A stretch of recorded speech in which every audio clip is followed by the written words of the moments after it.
Alright, this is Kid 94 and I can't even go on 10 seconds without getting bothered by the deplorable use of a certain bad guy in this.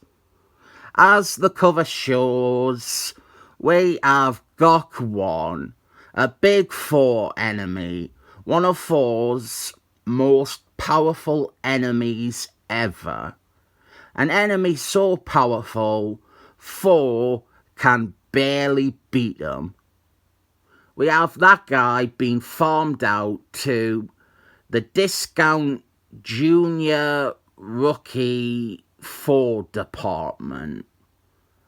This is something we see a lot of in Marvel Comics, or the Avengers side of them, throughout the decades worth of Tom Brevoort's reign of terror.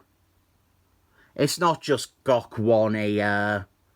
We have the Urton crew. They became professional jobbers in comics edited by Tom Brevoort.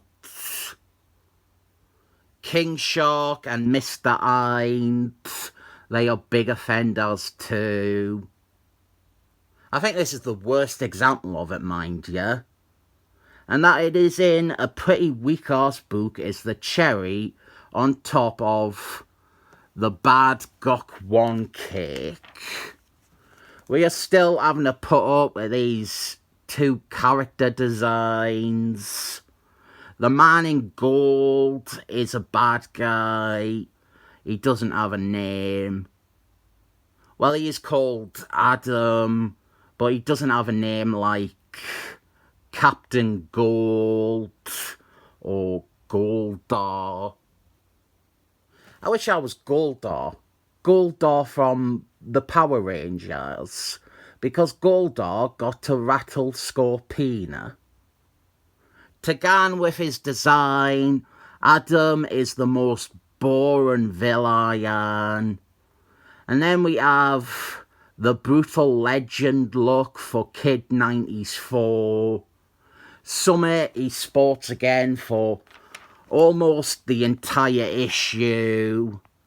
Kid 94 is being given a run for his money by Adam, which only highlights why having him gone up against Gok 1 is disgustingly inappropriate. Adam has opened up a porthole to fairyland stuff. Gok 1 is passing through that to come to Earth. And Kid 94 doesn't really fight Gok 1 in this issue. We get that next issue. So, on paper, Kid 94 fights Gok 1 for one issue.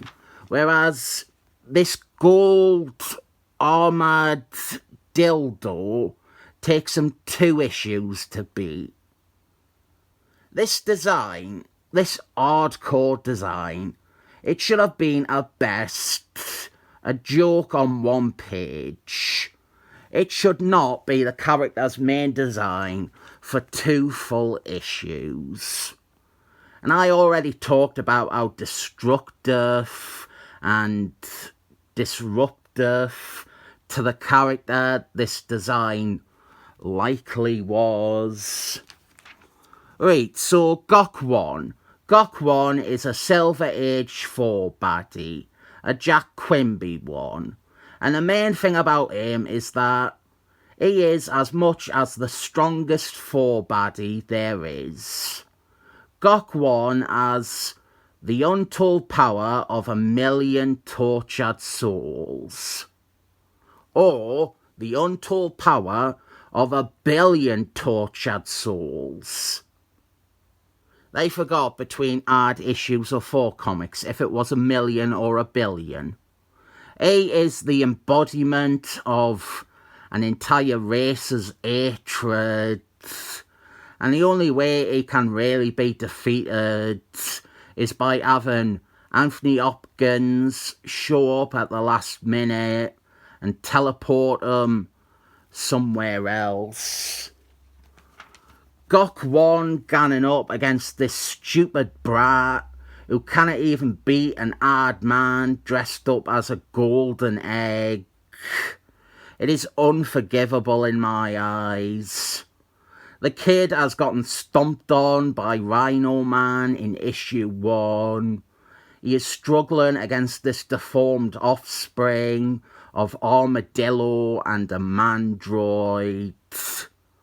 It is so astonishingly bad to then turn around and have him fight Gok 1. Gok 1 had gone years without much use. He had gone decades without much use even. He was never touched by Simon Waltonson, so that had the knock-on effect of a lot of people never being aware of him. And after the Bronze Age, other than Stan Jurgensen, nobody seemed to use Gok 1. Then you have him showing up here, and it would be a greater favour to the character to have him not appear for another decade than have him in this.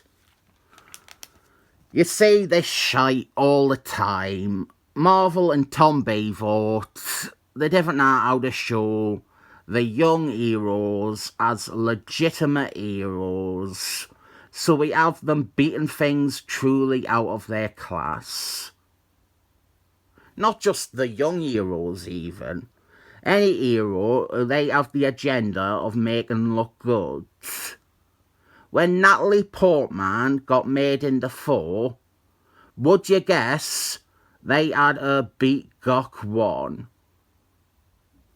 With Kid 94, wouldn't it make more sense to have him fight someone his dad actually fought?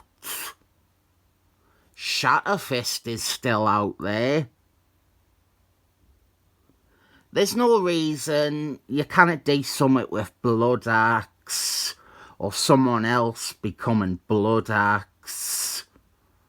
Even if you want to do something away from familiarity, I thought of a great idea. 2 years before this, there was a mini-series, a really underrated one, which introduced a team of young wannabe heroes called the Young Masters. On that team was a teenage girl who was modelling herself after Amanda the Enchanter.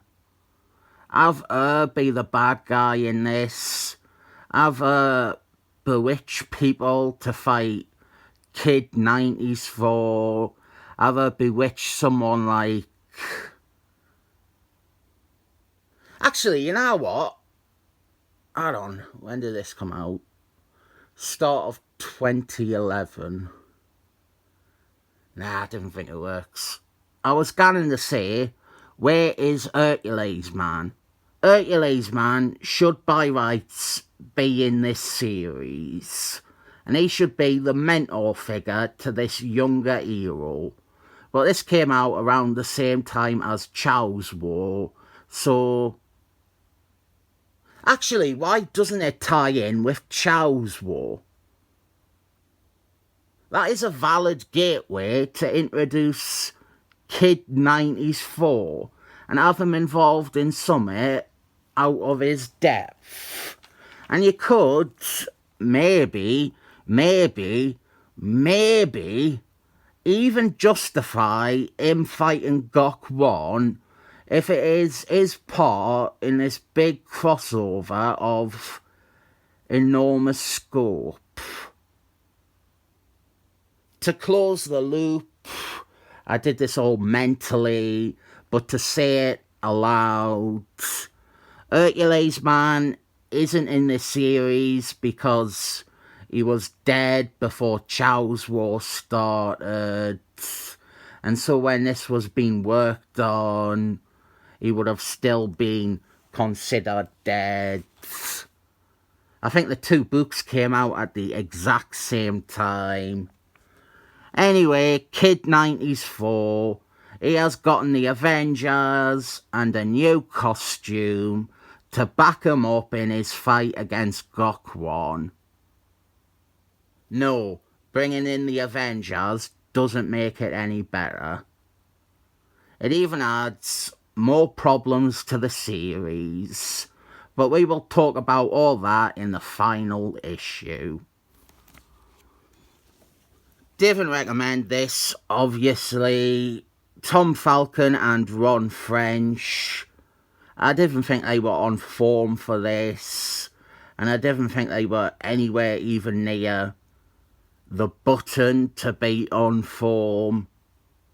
In the past, you could always say of Tom Falcon and Ron French's works that they were at least fun, but this doesn't even have that going for it.